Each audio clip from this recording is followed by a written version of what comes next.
brahmachari, and I should talk to my mentor, you, with about, you know, what is it about and how to go about it, and what it involves. I mean, how I'm going to start with this, and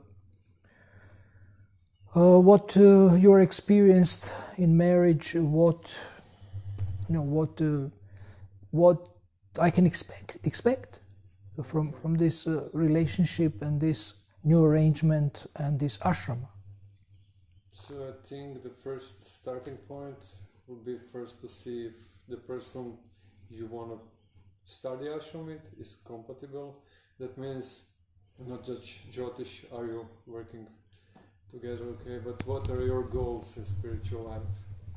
So if you have the same goals, same aspirations, same desires, then it's a very good thing that you do it together and go to that goal together. Mm-hmm. If there's differences, then like you said, like devotees told you that some grihastha couples came and they all smile to each other, while others come and they don't smile to each other. So maybe the starting point was not set properly. So it was rather out of some material desires than spiritual ones. So spiritual desire means you both want to advance, you both want to succeed, but you have to see that your goal is same. It's Krishna. Okay. Mm-hmm. And the way you want to approach the goal is pretty much the same. And should I read some books about the psychology of a woman or a man? I mean, I heard this John Gray, who is author. He is author of Men Are From Mars, Women Are From Venus. He married 5 times. So that speaks a lot. Honestly, myself, I never thought about those things. It was a situation in my life that it was naturally happening, and I just accepted and go with it. I never thought the ladies are like this, the men are like this, I should approach her in a different way. We are all Krishna conscious personalities, and the main point for me, it was if we have the same goal, the same aspirations, it's gonna be nice, it's gonna be okay actually. It's gonna work. So this is your main realization, and you think it's like a pillar of marriage to have same goals. It's very important, yeah, to have same understanding of spiritual life and the same, the same goal basically. But is your wife here? No. Oh, I would ask her what she thinks about it. She's not here. She will come? She's gonna be here. She's gonna be here? Later. Later, okay. Yeah. Okay, thank you. I heard one thing that kind of intrigued me. One devotee who is Grihastha, he told me that he didn't know that women don't want solutions.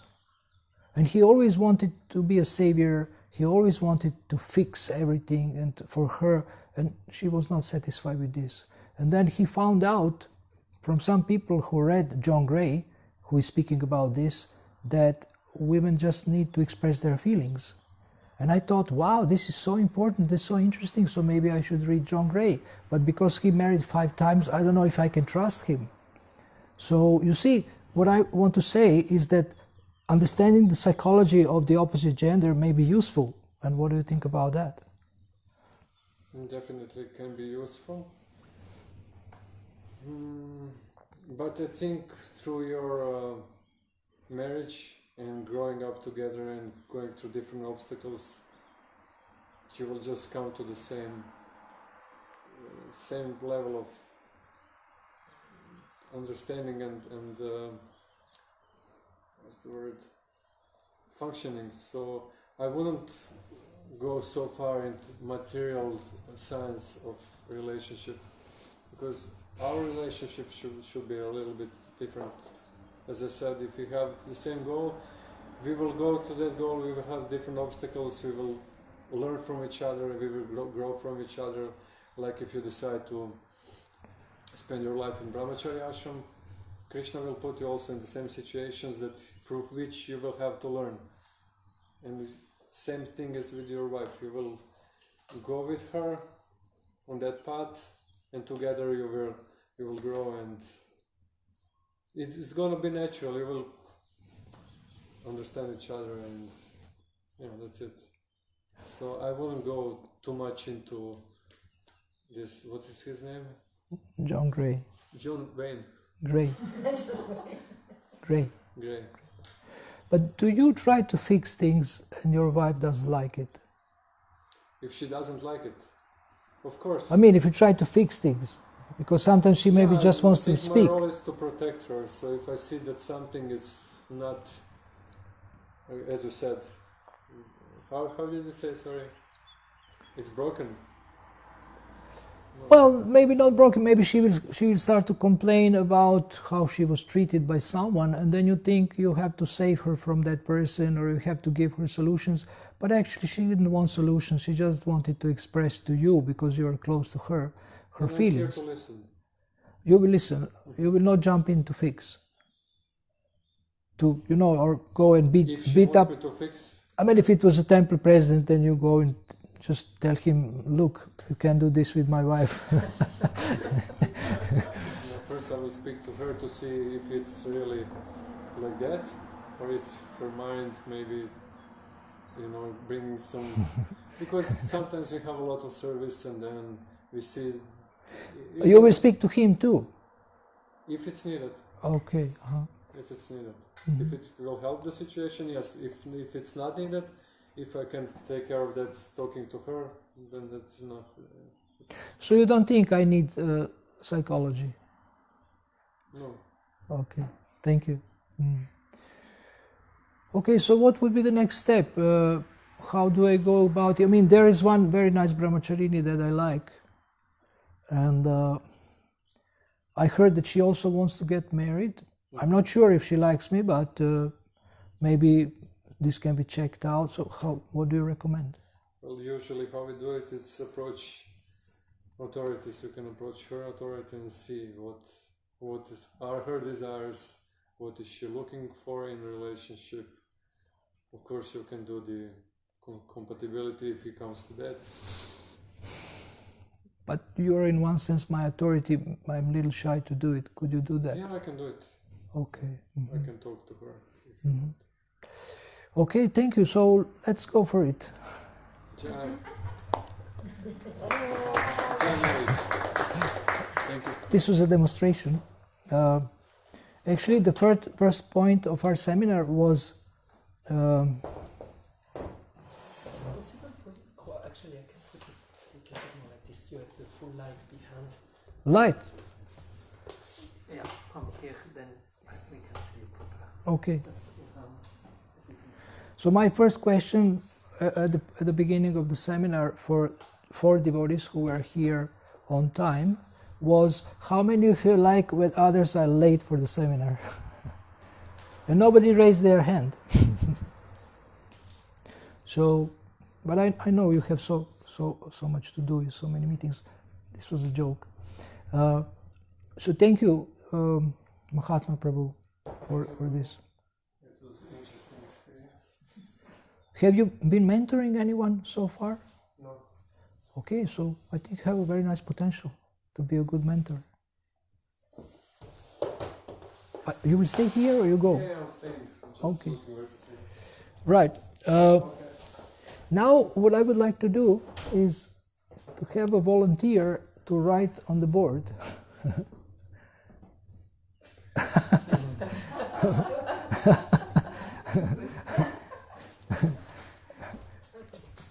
Okay. No, he's just moving it. You still have. I think you're just chosen by God. Okay, when you get tired, somebody can replace you. Those who were laughing at you, they can replace you.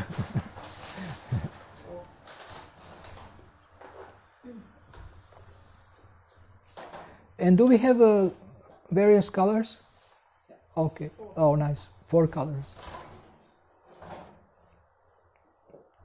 I feel a little bit standing here in front of I mean, you can stand here.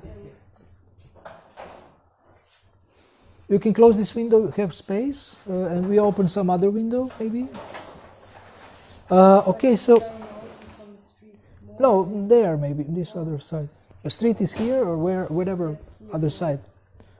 Okay, so I would like you to think about qualities that mentor should have. Now, actually, this is not only the name of the course. I should have told you this before. It's about actually becoming a trusted guide, which is broader than only mentor. I mean, it includes everything about mentoring, but trusted guide can be also a department head. You know, somebody who is also helping with service. He may be a manager, but he's a trusted guide. Trusted guide may be a salesman. Trusted guide may be a coach. It can be a manager. It can be, I don't know, project leader. So somebody who is in a position to make decisions and guide people and teach people, and someone that we are supposed to trust. And so we have 3 sections to cover, and I will give plenty of time for questions because you have some experience counseling devotees already, and maybe you have some questions. So building character is one section, then developing skills and taking action. Very simple. This is actually model from Bhaktitirtha Swami in his leadership book. He has these 3 sections, and this is very natural 3 areas, I mean, of need for someone who is a trusted guide or a mentor. But let us learn from each other now. We will look in the qualities and skills to start with. So you can make like half page, 1 line at the middle, in the middle, and left you can put qualities, and on the right you can put skills. Building character, developing skills, and taking action. And I have here outline of this course, which I can send you also.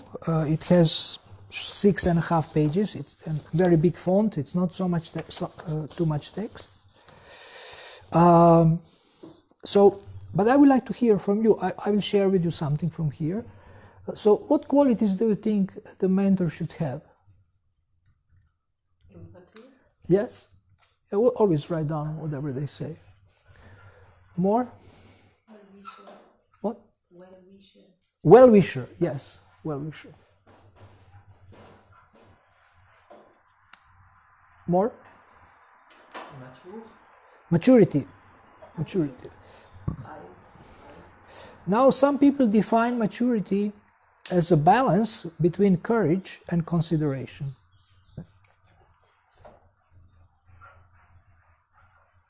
So you're considerate about other people's feelings and other people's needs, but at the same time you have a courage to speak openly and, I mean, directly about certain things. What? Balance between what? Courage and consideration. Consideration.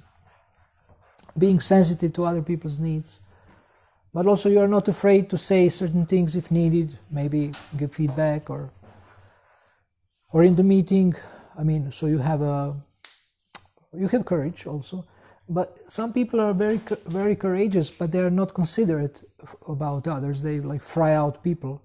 And some people are afraid to say anything. They want to hurt anybody, and they don't have courage to say something. And of course, when we say, we should say it with respect and with very carefully when we say something. Okay, more qualities of a mentor or a trusted guide. Knowledge, yes. Yes, knowledge. Exemplary behavior. What? Exemplary behavior. Exemplary behavior. Exemplary behavior, yes. Experience.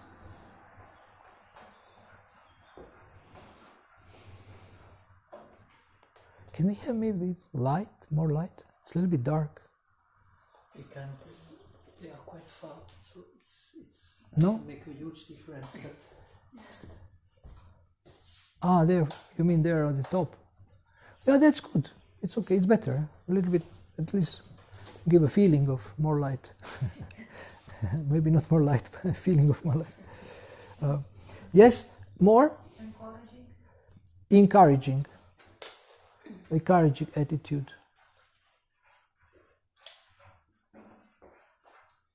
Encouraging can be also a skill. More? Unconditional love. Unconditional love. Wow, that's top quality.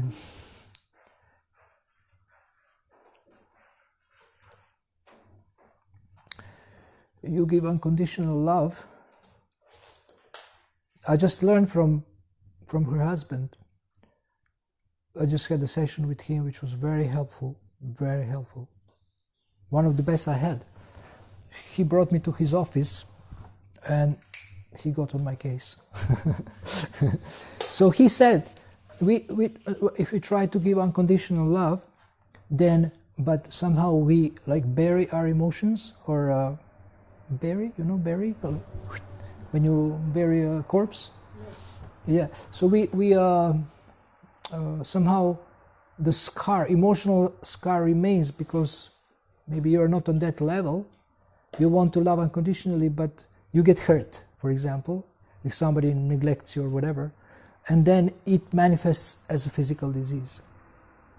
So you can try to do that, but you know that it may be risky for your health. More? Tolerance. Tolerance. So what mentor should tolerate in relation to the mentee? His moods. Moods. Okay, they can make mood swings or change of moods. What else should the mentor tolerate? Mistakes. Mistakes, yes. More? Conditioning. Yeah, yes, but this... which might not fit with our conditioning. And the one that fits, we can tolerate more easily. Say, I'm just like you. Yeah, something? Misunderstanding, okay. No, we don't have no space for this. Yeah? Yet another quality, Yes. that will be patience. Yes, excellent. Patience, this is so important. If you're patient, you can tolerate more easily. So one thing that we have to tolerate in relation to the mentees is that sometimes they're slow in understanding things, or they're slow in advancing, in developing skills. So sometimes people are slow, but once they capture something or they master some skill, then they can serve forever. But sometimes it takes them longer than others. And if a mentor is a very sharp guy or smart, then intelligent people have a tendency to be very impatient with those who are slower. So patience is so important. Yes? Just wanted to ask if you could, because I still didn't understand the subtle difference between tolerant and patient. Sometimes there, but for me it's more like very much synonyms. Could you? It's similar. It is. I think we would have to look at Webster dictionary to understand the very precise difference. Patience have to do more with time. Yeah, with time. You know that they need more time, so you're not rushing them up, and like when you sow a plant, then you cannot force it to grow. It will grow at its own pace. You can water, but it will grow at its own pace. So this is a little bit, okay, but you can look at the dictionary and also tell us later. More qualities of... Listener. What? Attentive listener. Attentive listener.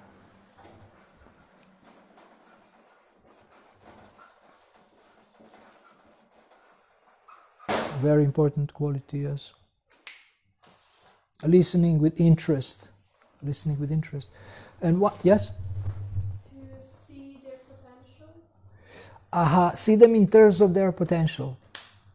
Okay. This is a quality. Yeah, it's a quality, yeah, to be able to see things in different way. What shall I write now? See potencies. See potential. Potential. So one thing, this is a very important point, that we try to see a devotee in terms of their potential, not in terms of their present behavior or their present performance. Because if you look at them in terms of their present performance, then you can be so much critical and negative and so many disturbed. But if you try to see them more, of course you will see how they are at the moment. You will obviously, it's inevitable that you see this, but you also try to see them in their and also believe in them, believe in their potential. So believing is also believing in the mentee or believing in the devotee is a quality of a mentor. And we have a little bit more space. We will not now we will not cover 108 qualities, but we will fill the space till the end. Yes. Detached From what? from the results, so we can try our best, but then it's Yeah. up to Yes. the Yeah. person, Yes. the Yes. Krishna, Yes. or Yes. whatever. Detached. Yeah. Excellent. Yeah.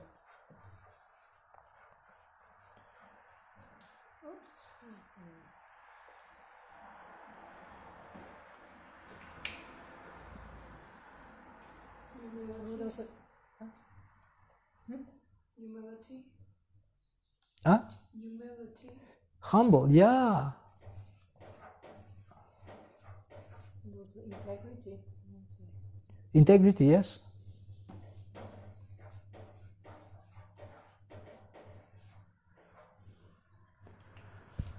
Okay, this is a blue list, and now we will have a green list.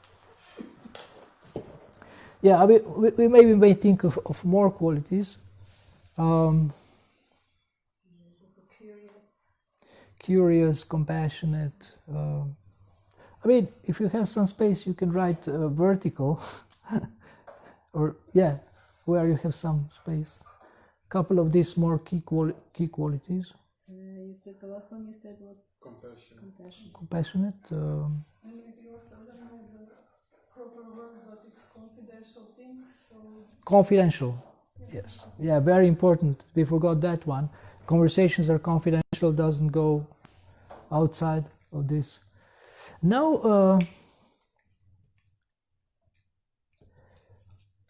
I want to say something that about being curious, about being interested in what the devotee will say. So what we are looking for when a devotee is talking, you may say, it will be boring to listen. I mean, I know already these devotees in Maya, more or less, and they always say the same thing. So it's not good to think like this, but actually the mentor can ask himself before the session, I want to hear how this devotee is helped by Krishna, how Krishna is helping him. And then they may say something like, oh, well, I had this amazing experience. I went to Sankirtan, and for 5 hours I didn't distribute any book, but I heard I shouldn't give up, and I didn't give up. And then in the last hour I distributed 25 books. So Krishna obviously helped him somehow to distribute 25 books in 1 hour. And then another question, if you ask yourself, how Krishna is challenging this devotee or testing him? How Krishna is challenging or testing him? So these are two questions related to the quality of curiousness or being interested in the devotee. So you're listening attentively, and you're looking for the answer to these two questions. How is Krishna helping him, and how is Krishna challenging him or testing him? And also then when you believe in the devotee, I think we mentioned on this other course that we had, Success Partnership, when you believe in devotee, so you believe in two things: their sincerity, that they are sincerely trying, and their ability. That includes intelligence. So you believe in their intelligence, therefore you try to encourage them to think, try to encourage them to come up with their own answers. And sometimes they will come and ask you a question, and many times it's good to not jump into telling them everything you know and giving a lecture, but to ask them first, what do you think? What do you think? We're just speaking with Mahatma Prabhu over lunch about monkey management. So, mentor also can do monkey management. So what is the monkey? Monkey is an issue or a problem which sits on the shoulder of a devotee. And when devotee comes, he or she just wants to give you the monkey. And you say, okay, you have a wonderful monkey, let me take your monkey. And then they tell you, you figure it out. You have to help me, you have to advise me, you have to think for me. But because you know this, you say, what do you think? Then they have to think. And maybe for them it's very difficult to think, because maybe they don't have a habit of thinking, deeply or thoroughly or systematically. And sometimes I give people exercise of 20 ideas that they think about 20 ideas how to solve this issue, this problem, on the spot. You sit and wait. And because they are doing it in front of you, I think they are more focused, more alarmed, and more, they want to, like, скажи, напрегнути мозък, make an effort to think, make an effort to think. So, this is something that in the attitude of a mentor, he always wants to empower and train the mentee. He doesn't want to save him, because this empowerment will make him strong and will make him capable of helping others also. So you always think, how can I, in the beginning maybe devotee is a little bit like a baby, you have to help them walk, but later, maybe after a couple of months, you can actually try to delegate and give them tasks and ask them to think, ask them to come up with solutions. And when you ask for a certain number of solutions, then they have a very clear task. If you say 20, maybe sometimes it's too much, 20, but you can ask them for 10 maybe. But actually it's good to have more, because it stretches their thinking. So you want them to think intelligently, you want them to use their intelligence. You want them to use their intelligence. And if you ask you about something, you can also ask them, but what do you already know about this topic? If I ask him about marriage, he could have asked me as a mentor, we had this demonstration, what do you already know about marriage, Krishna conscious marriage? And I shared something I already heard from others, or I had some experience, and so, but he could have maybe asked me more and to get me to think. Well, I know about marriage that, my mom and dad had a very long time marriage, and they relatively good marriage, but sometimes they had a really, really severe fight. Not physical fight, but verbal fight. And I didn't like that. And if I get married, I don't want that. So then he can tell me, yes, this is very good, that you should not want this, or something like this. So always try, educare means to draw forth, educare, draw forth, not put in. Putting in when you teach, but draw forth, they already know something, they already have intelligence. So this is what you can do with your mentees. Do you have any questions about qualities? Or any questions in relation to this service? It doesn't have to be just in relation to qualities, yes? When we did the success partnership, you were saying that one should not advise, only if the other one asks for our advice, then we advise. In mentorship, is it similar? Or in mentorship you are more supposed to advise, or similar situation you advise when you are really asked for the advice? The best is to get answers from them. That's ideal, but you want to be sure these are right answers, so you will, you have your knowledge. If something is lacking, you can add. I have been listening, walking on the hill, from this author of the system that I was teaching you a little bit about non-directive coaching, where you avoid to give advice. So I have been listening, and she explains the mentoring session in 4 parts. And she came to this through experience with many people.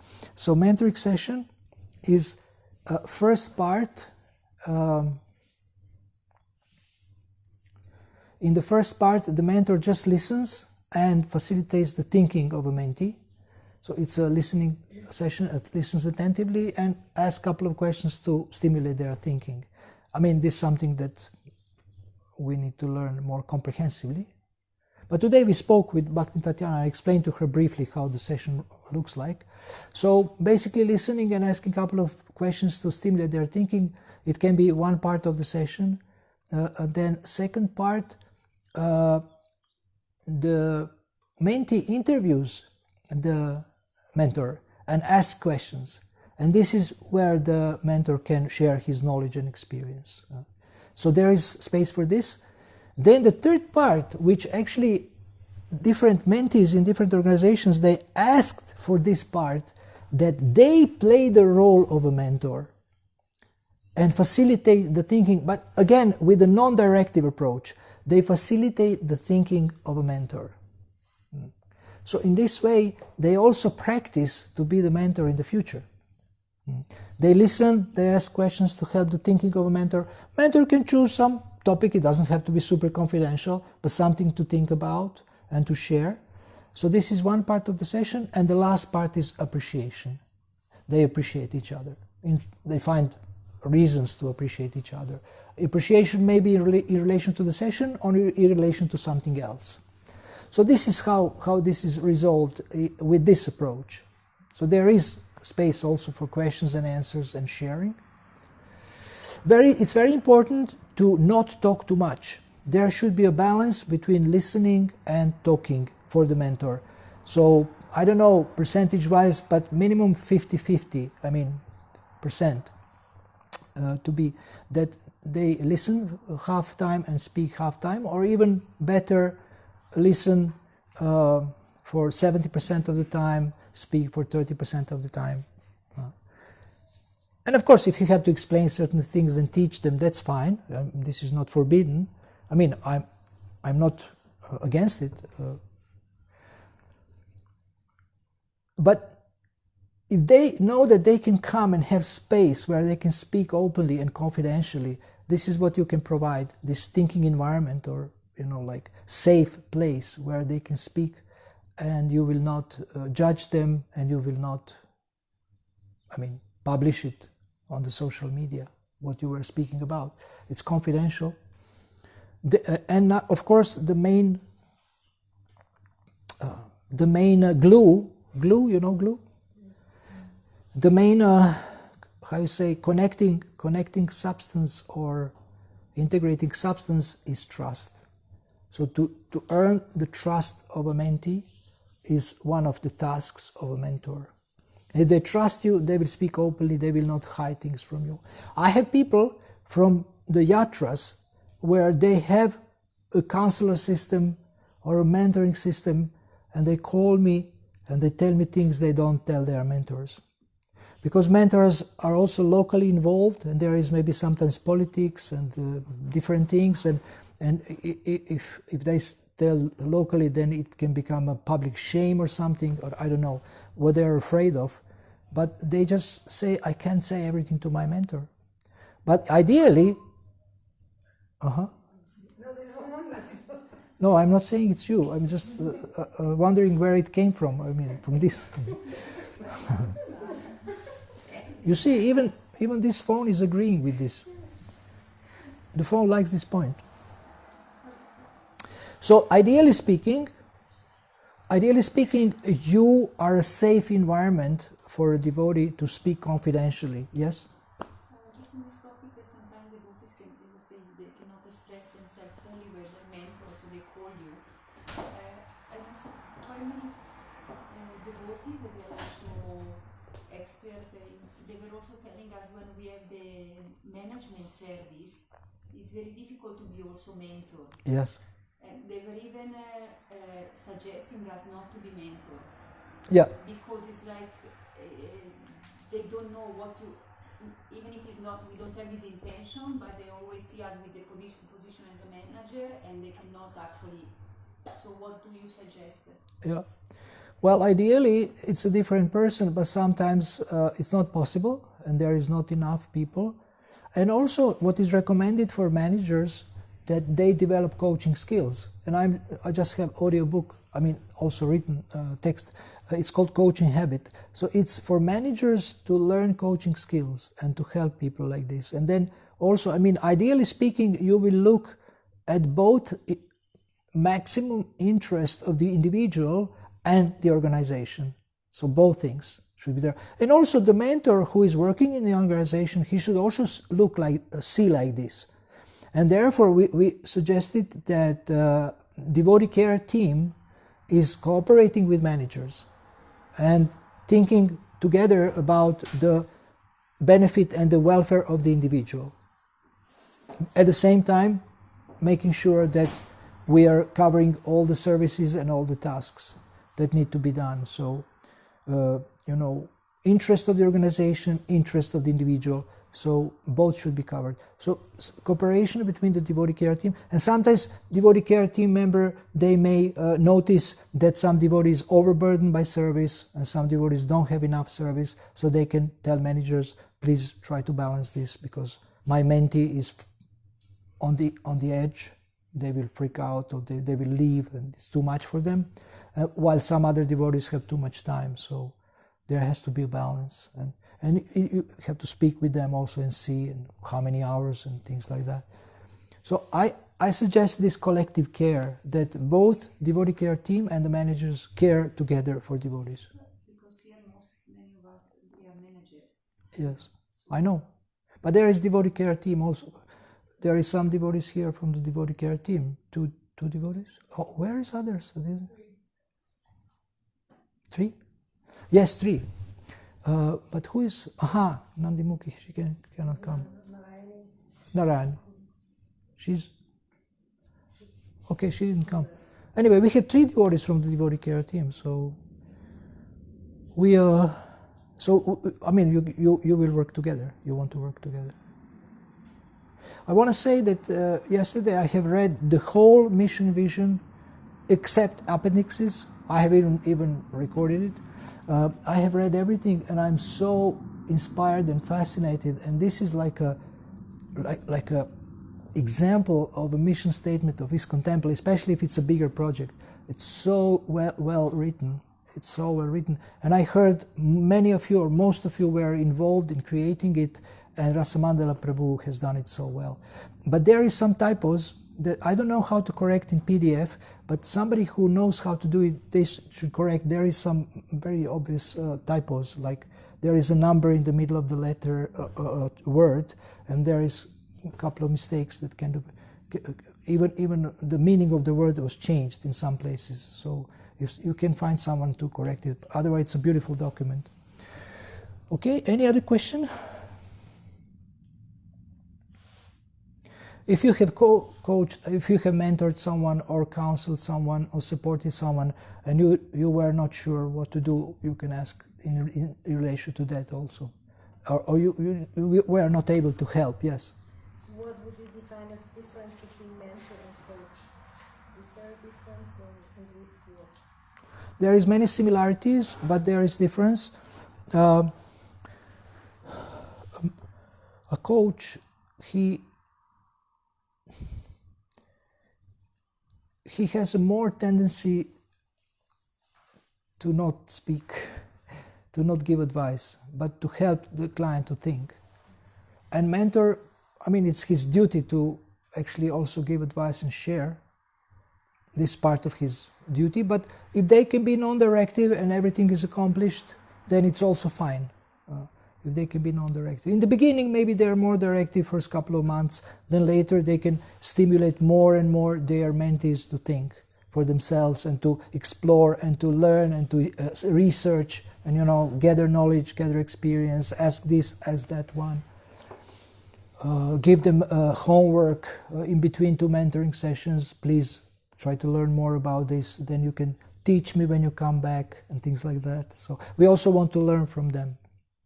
We want to learn through, and we want the mentees become mentors, mentees become preachers, mentees become teachers.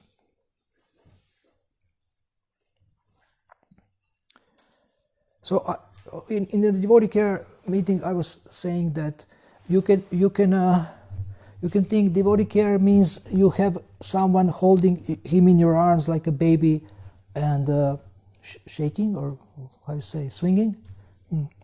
So this is one way to see devotee care. But another way to see devotee care is that it's a preparation for training. Yeah.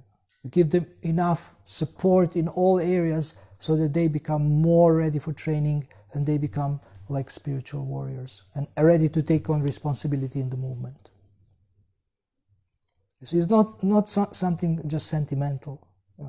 It's a very practical thing. And of course, when they become warriors, sometimes they will also cry. So you have to be ready for that too. They need to cry sometimes because, I don't know, something happens. But still, they will be stronger. So you want them to become strong. You want to become strong and not dependent on you. You know, you want them to become so strong that they help others, not dependent on you. For every small thing they call you, and you know, and you are like a god for them. I heard in one yatra, I don't want to mention the name, but this counselor became so prominent that they did Vyasa Puja for him. And when the guru heard of, he got really, really mad. He got angry. He stopped it. Because the mentor started to put himself in the position of Shiksha Guru or something, you know, just because he is helping. So that's dangerous, and mentor is not Shiksha Guru. He is in one sense, but not on the level of Shiksha Guru that we read about in Chaitanya Charitamrita, because Shiksha Guru and Diksha Guru are on the same level. So there is different levels of Shiksha Gurus. He is giving some Shiksha, but mentor is not in that high position. I mean, and he is not to be worshipped like this, like the Guru is worshipped. So there is a danger of, if you help people, you may think you have become like God or like Guru or something, but no. Mentor is helping people to serve their Guru. Did you have your hand before? I didn't give you the opportunity. I guess you answered this question before, but just to clarify, like if you have someone who is giving you his monkey, giving you his problem, and you try to ask him what do you think, and they just stubbornly say I don't know. You tell me, just you think about maybe, and they will just I don't know. So what do you do in this case? There is two things you can do. One is ask them to think on paper. Think on paper. Yeah, to write down ideas. It can be 10, it can be 20. I usually give 20, but some people freak out with 20, so I give half. But not less than 10, because they have to stretch their brain. So that's one thing. And another thing, one coach came up with this $1 million question. If you would know the answer to this question, what would it be? This is such a nasty. So you ask me this question, I think, if I would know, but what kind of question is this? I just told you I don't know. So if I would know the answer to the question, then I would say this. So it's just a way to go around the lazy brain. So marvelous. Other question is like, what would you suggest if you would have if your best friends would come to you with this problem? Yes, good. I do sometimes like this. I exchange seats with them, and I say, "You're a Krura, I'm you. What would you tell me?" And then they try to think like a Krura, and a Krura he knows almost everything. So they think, oh. Actually, when I was in Peru, I did this exercise and I asked them to put glasses and to go out, put glasses, and come as a professor, as a genius, you know, and they come in. There was a question what to do because people are stealing mobile phones in Chosica temple in Peru. They're stealing mobile phones in the temple. Somebody found that devotees are spaced out and, you know, we can steal mobile phones. So he asked me, you know, what shall we do about this? And I said, okay, now you go out, put glasses and come in as an intelligent solution giver or a thinker or a professor or a scientist and tell us the solution. And he came back more intelligent. Just because he put glasses. It's amazing. So a mentor has to find way to stretch the intelligence of the mentee. And it can be a trick also. So you can come up with different... I mean, I have an amazing book with, I think, 100 creative exercises for training, for, you know, workshops, for icebreakers. So you can use these things sometimes.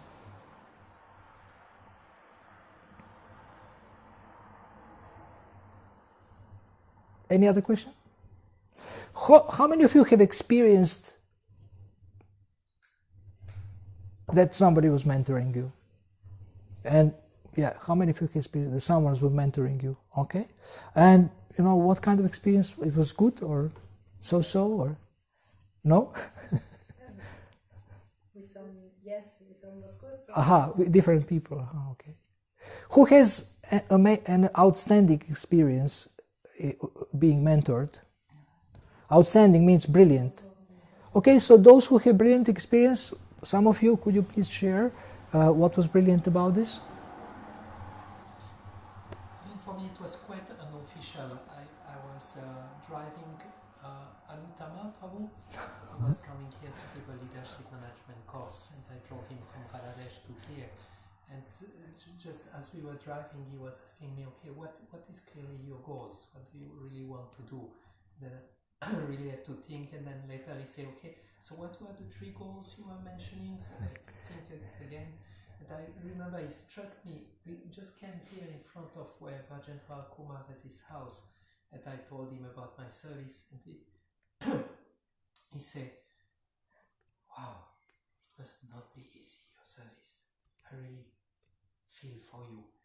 And it was coming from such a deep place. I really felt he was really meaning it, and for me it was such an amazing enlivening feeling to see how he was feeling for me and how he was appreciating me.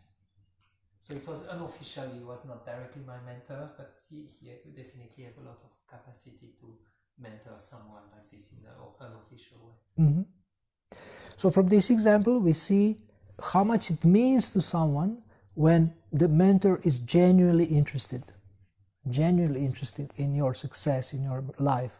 And this should be the mood, a genuine interest for the welfare of a devotee. Anybody else? Yes? It was not official, my mentor, but this person I really felt that he really looked into my heart and that he felt my heart, that it was so deep, and he really had faith in me, and I really felt it, that he was 100% a well-wisher. And it was more like I knew that he saw me, what's inside of me, but he didn't say it, and he really almost forced me to look inside and to find out the answer myself. And this was really a magical experience. Mm-hmm. Very empathetic. Mm. Thank you. It's very precious. So this is kind of experiences you can provide for devotees, you know. Sometimes we want that people feel understood, and it builds trust, and it's very valuable. But actually, even higher than that is when they feel felt. When they feel felt. I would say that's deeper. They feel that you can feel them, You can feel their heart, you can feel their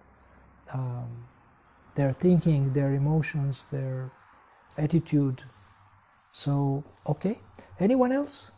There was more hands.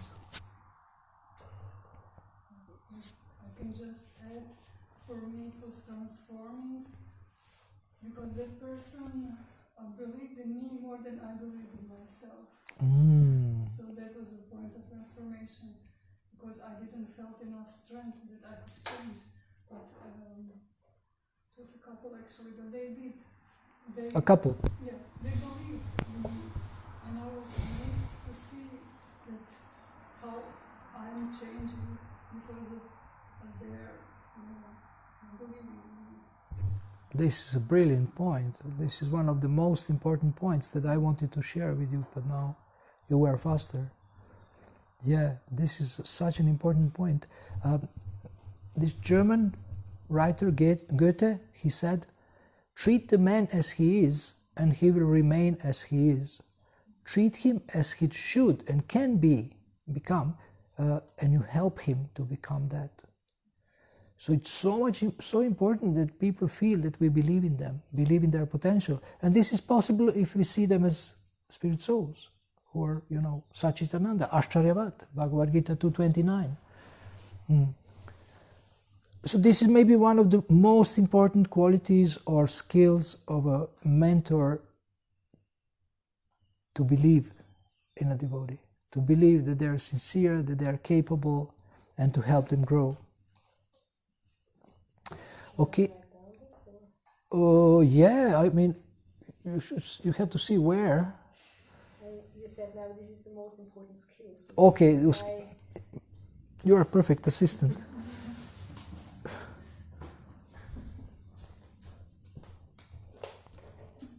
Do you see these two boxes? If you say something extraordinary, you get a sweet. Huh? Box?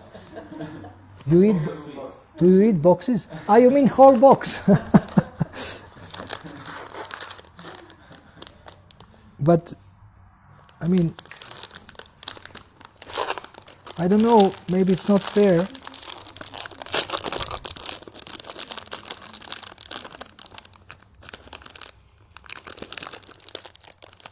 So our Mahima Mataji is a great cook.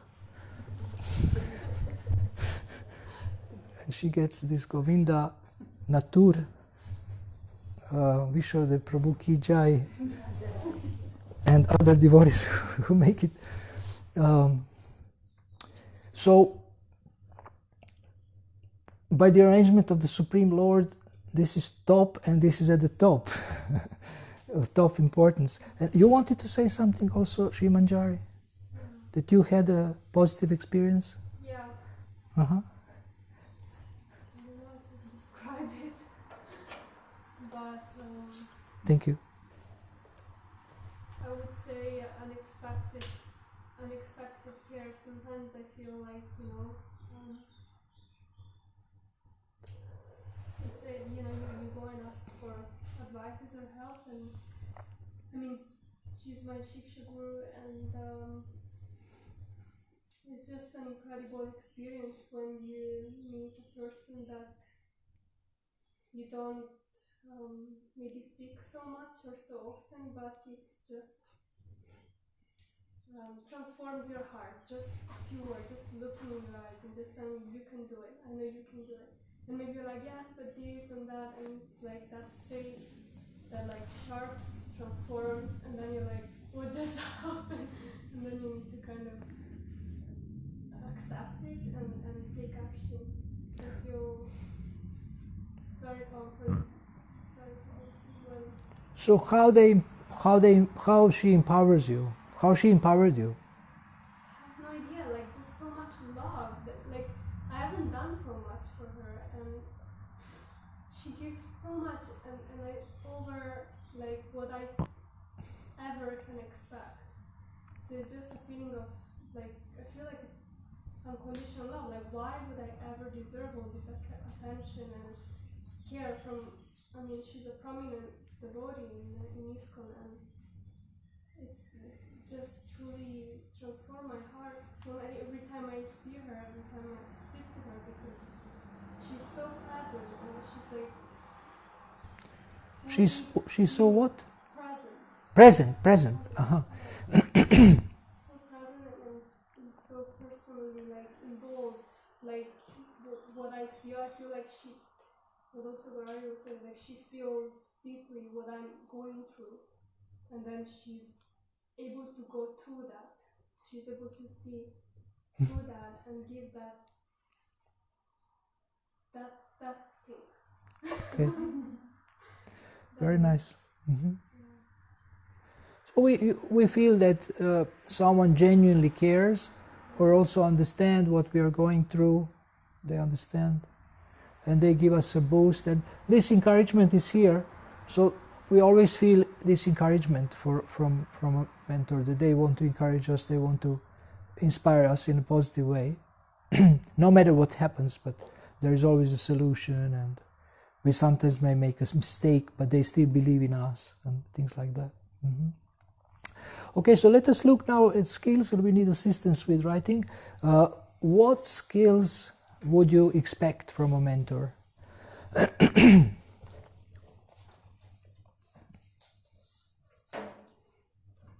Yes? I would put attentive listening to skills, not to quality. Yeah. Yes, you're right. By the way, I have seen your newsletter. Thank you for making it. I like it. It's A5. And I didn't know there is a newsletter. I wanted to suggest. And also, I heard from Vishnupriya Mataji. I was telling so much about service descriptions, but nobody told me that you already have amazing service descriptions. So you should have told me that you have already, and they're probably even better than those that I have as examples. Very comprehensive service descriptions. So this is really first class. So it's wonderful that you have service descriptions for every service and everything. So wonderful. Okay, more skills, mentoring skills, one-to-one skills. What would you expect? A lot? Yes, sure. Don't write a lot. You should be a mirror. Mirror? Mirroring. Spiegel. Yeah. A mirror. Spiegel. What does it mean? What does? Give me a mirror when I speak with him. You should repeat what I say, that I can hear it again. Reflecting back. Yes. Okay. In that sense. Sometimes people don't say anything and you feel like, oh my God, now I see everything. I mean, I see myself just by them listening. This also happens. Yeah, very, very nice. Thank you. More? Now, if you come up with fascinating answers, we have something here. So you should be a little bit competitive. I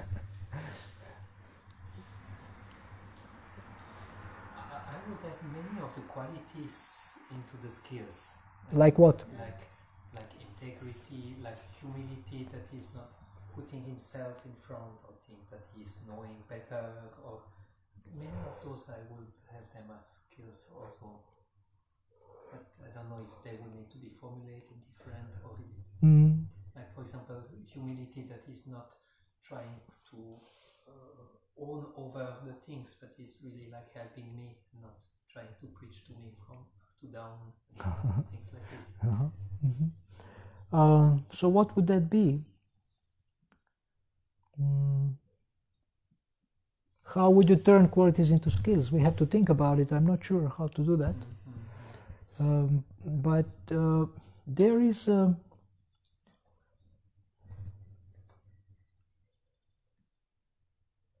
I have 4 skills for a coach, which can be used for the mentor also, and I will share with them a little bit later, but let us see what you come up with.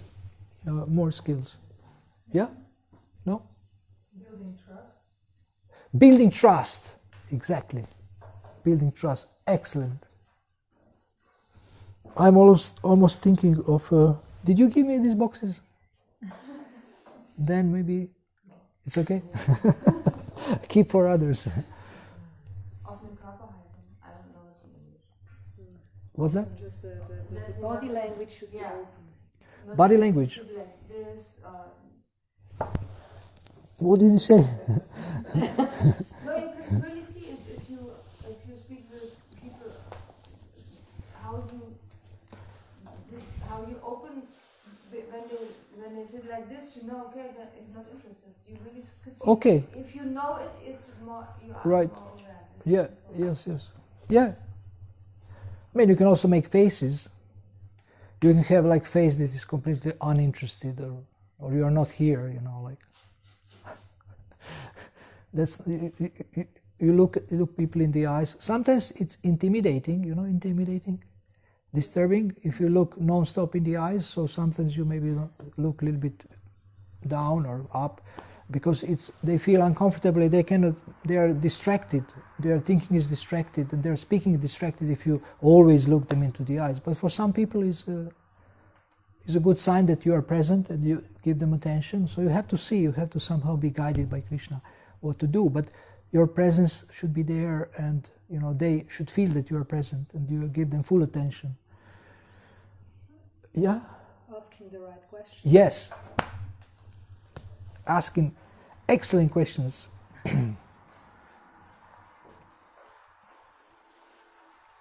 So one coach said, he said there is only two questions in coaching: what do you want and what you are going to do about it.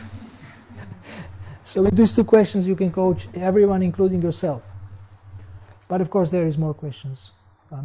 Today we spoke about the Gita model, GITA, goals, ideas, tests and action. So you can also mentor people with this model. I can give you. I just sent her one page of a Gita model, which is sub-questions, so you can share with everyone.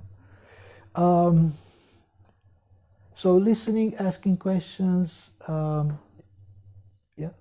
I also would say the ability to close a session, so that it's not a lot of open questions, so that they have either a goal or something is pacified or. Very good.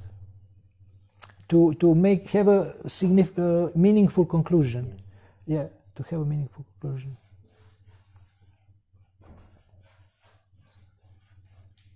So today we did that. When I spoke to you, today we did that. We had a conclusion which was also practical action. So another skill is promoting action. But promoting action is not something in the air, it's very practical. Promoting action means there is a deadline, there is a clarity about what to do, and also when to report. So promoting action. So the mentor knows how to promote action, and it has a structure for this. And I just told you parts of this structure, but you can, speak more about it. Another is, yes? Punctuality. Yes, punctuality, and also that I can rely. To be on time? Yes. Reliability, how would that be a skill? Isn't that a quality? Reliability? Yes. Keeping and making promises. Is that a skill? But you can put reliability anyway. Put it there, reliability, just so we don't lose it.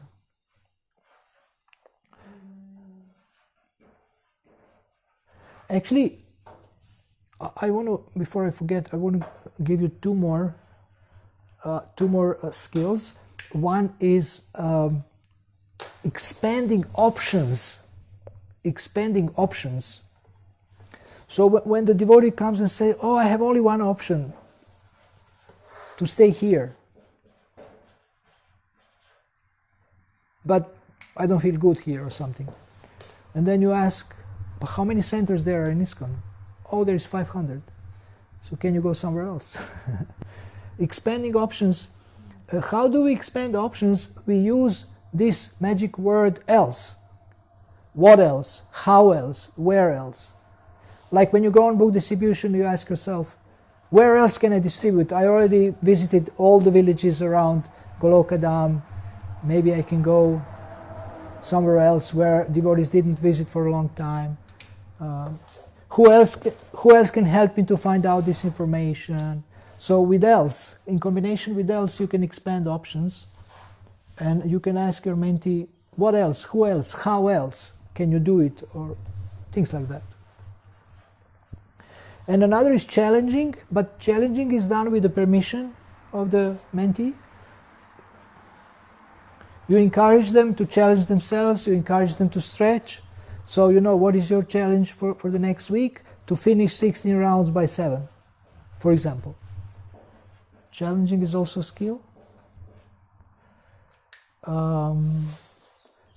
Promoting action. I have only, for the Gita coach training, I had only listening, asking questions, promoting action, and expanding options. I didn't even put there challenging, but challenging also is useful, and I mean it has to do with taking action, and you know, you take a challenging action. Okay, any more? Any other? Willingness to always get training in the field of What? mentorship. Getting training, regular training in the field of mentorship. This is like maybe a duty. Yeah, I mean, we can look at the duties also. We can make a list of duties tomorrow. Now is 5:20, and we want to have more time for questions, but we can make a list of things that you think the mentor will be mentor's duties. So that's a good point, to have duties, a list of duties. But I mean, if you have any more skills that you think that the mentor should have. I would say, well, I don't know if it's, but like, not judge, not criticize, like to learn how to not make Non-judgmental. comments, not make comments that, like, really learn how to make comments, right? Not making negative comments. Yeah, that can be a skill. Yeah. Making positive comments or encouraging comments. Can you write this down? Or making positive comments. Also, the mentor should know how to correct the devotee. You know, how to correct, because sometimes we need to correct. So maybe managers have complained to the mentor about the devotee who is your mentee, and they ask you if you can tell them about certain things. They give some feedback, and then you have to know how to correct. Correcting in a proper way. Constructive feedback, okay. Giving feedback. This is this here, making positive, constructive Yes, feedback. yeah. So these are very important. Thank you so much. This is wonderful.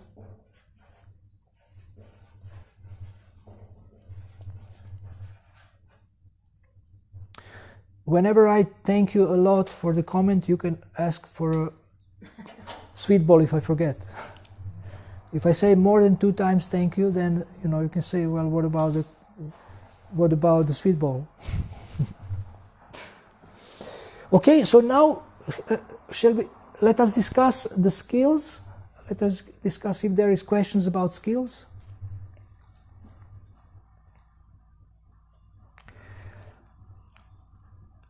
I want to ask, yes, just a second. I want to ask you one question, and you can also think about that question, that if any one of you have been a mentor and have experience of mentoring devotees, so any one of you have this experience of being a mentor? Okay. 1, 2, 3, 4. Okay, so you will share a little bit later about your experience and maybe about some challenges that you have faced. Maybe you can share, or about some excitements about this service. Also, what you liked about this service. Yes, you wanted to say.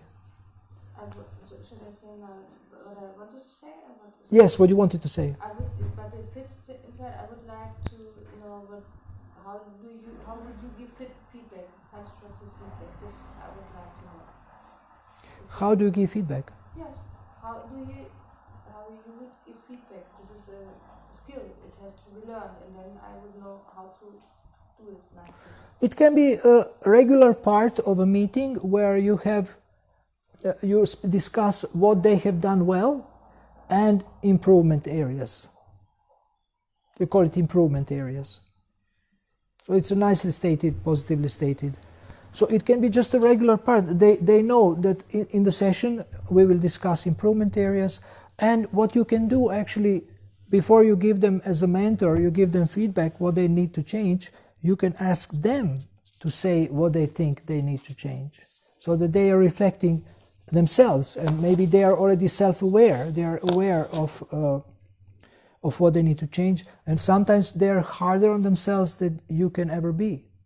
You know, they are like self-critical, which can be good if it's done in a positive way. I mean, they should not be, it shouldn't turn into self-sabotage.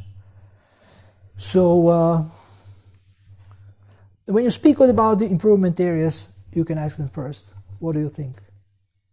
How can you perform better next month or next week?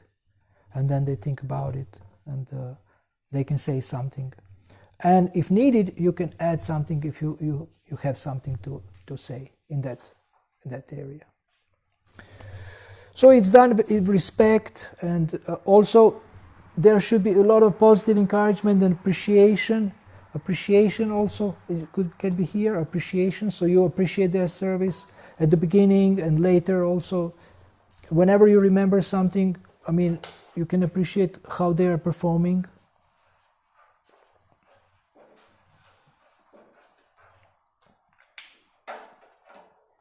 Sometimes there will be complaints about their service and behavior, and you can include it in the improvement areas. These complaints, you can maybe you don't call them complaints, but you can tell them that let us now discuss about this point of your service, and I have heard from devotees how you deal with them, and very respectfully, very calmly, but still addressing the issues and not avoiding issues. It's your duty to confront them with things, but in a very respectful, very loving way, for their own good. For their own good. Is that okay? Feedback? Oh, anything else about skills?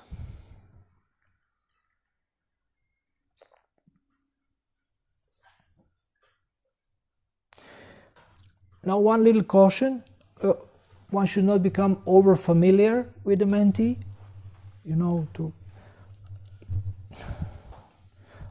to speak too much about their private things. For example, mentor has a wife and he has a problem with her, or wife with the husband, she's a mentor, and then she starts to speak about this with the mentee, and then then they have to think about it, and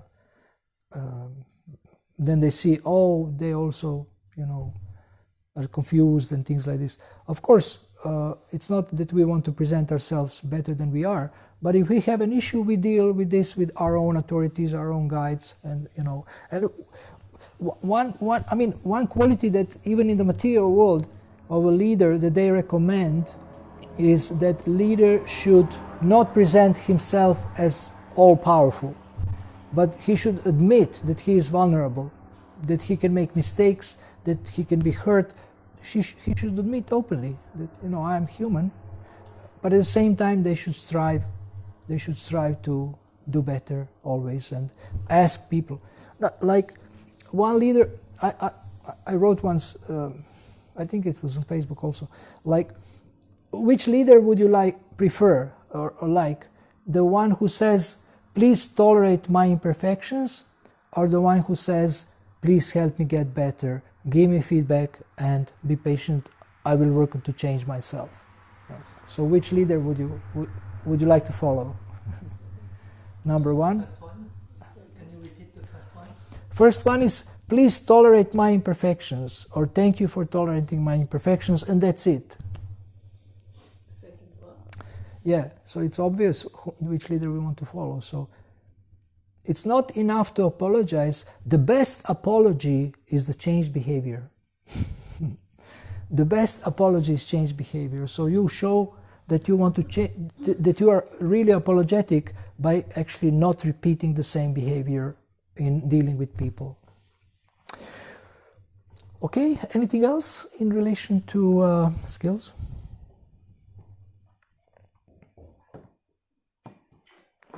Okay, now we can have more questions, but now I want you to share as a mentor your experience. If you had, what was really exciting about mentoring devotees, and also we want to hear some of the challenges that you have faced.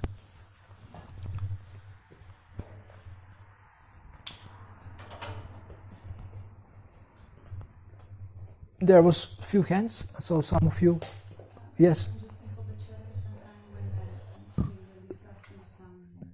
We were discussing some difficulties or some problem of the person.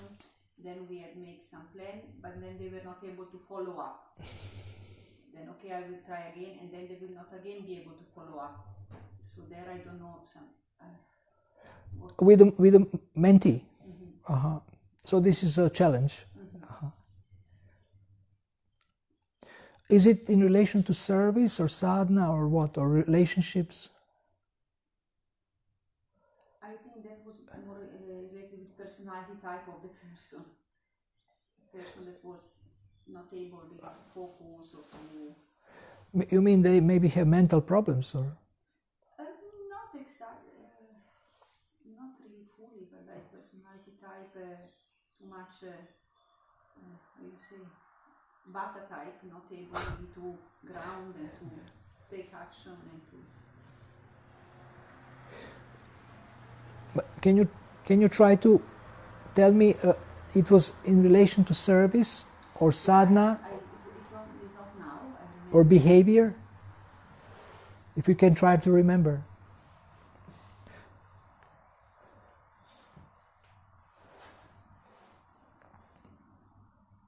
Okay, in any case, whatever it is, you can ask them, what do you think we can do about this? So that they start to take responsibility for this inability. Maybe they have some block, maybe they have some deep problem, maybe they have some deep trauma. So what is needed to me in this situation is to have a deeper and more open conversation. And maybe they will reveal something to you and you will understand where maybe they are sincere, but they are not able to do something, and you have to see. So therefore they shouldn't be punished, they shouldn't be kicked out, but they